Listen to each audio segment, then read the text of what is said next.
जंगल में एक हाथी और एक चूहा रहते थे। हाथी अपनी ताकत पर गर्व करता था और चूहे को छोटा समझता था।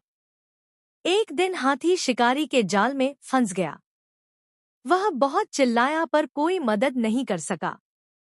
तभी चूहा आया और अपने तेज दांतों से जाल को काट दिया।